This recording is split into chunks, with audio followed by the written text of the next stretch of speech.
संतोष देशमुख यांच्या हत्ये प्रकरणासंदर्भातली आज आरोपींना अटक करा या मागणीसह इतर मागण्यांसाठी आज मूकमोर्चाचं आयोजन करण्यात आलेलं आहे। सर्वपक्षीय नेत्यांसह कार्यकर्त्यांनी या मोर्चाची हाक दिलेली आहे। या मोर्चाला अनेक नेत्यांची देखील उपस्थिती असणार आहे।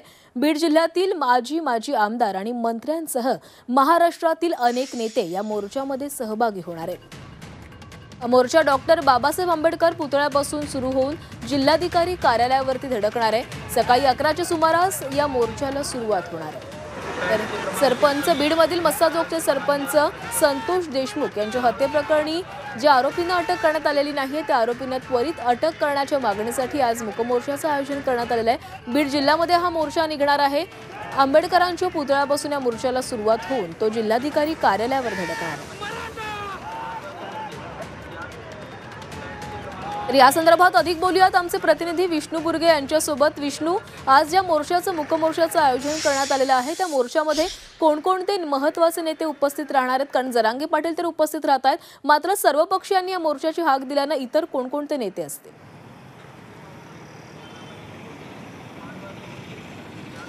बीड जिल्ह्यामध्ये हा मोर्चा होतोय। संतोष देशमुख यांची हत्या झाली आणि त्यानंतर 3 आरोपी फरार असल्यामुळे अनेक नेते आक्रमक झाल्याचं पाहायला मिळत होतं। खरं तर यात सर्वात अग्रेसिव्ह असलेले नेते जे पाहायला मिळाले ते भाजपचे आमदार सुरेश धस यांची ही उपस्थिती असणार आहे। प्रकाश सोळंके जे आमदार आहेत राष्ट्रवादी काँग्रेस अजित पवार गटाचे त्यांची देखील उपस्थिती राहणार आहे। त्याचबरोबर संदीप क्षीरसागर जे बीडचे आमदार आहेत त्यांची उपस्थिती राहणार आहे। बीड जिल्ह्यातील विशेषतः 6 मतदारसंघातील अनेक ठिकाणचे माजी आमदारांची देखील या मोर्चाला उपस्थिती राहणार आहे। जितेंद्र आव्हाड यांची ही उपस्थिती राहणार असल्याची माहिती मिळते।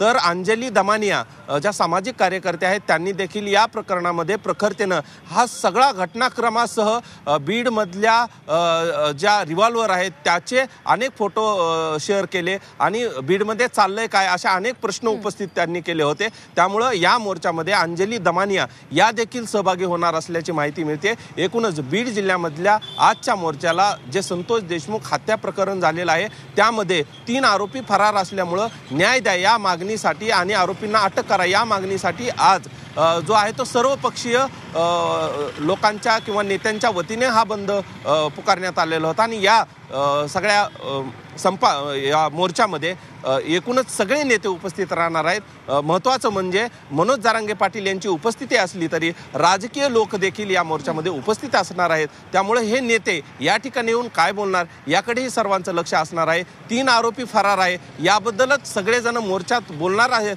मात्र बीड जिल्ह्यामध्ये वाढलेला गुन्हेगारीचा ग्राफ अनेक जण ट्विट करत होते। आता ट्विटच्या माध्यमातून जरी ते व्यक्त होत असले तरी थेट या ठिकाणी मोर्चामध्ये सहभागी होणार आहे। त्यामुळे या ठिकाणी येऊन हे सर्वजण काय बोलतील याकडे सर्वांचं लक्ष असणार आहे।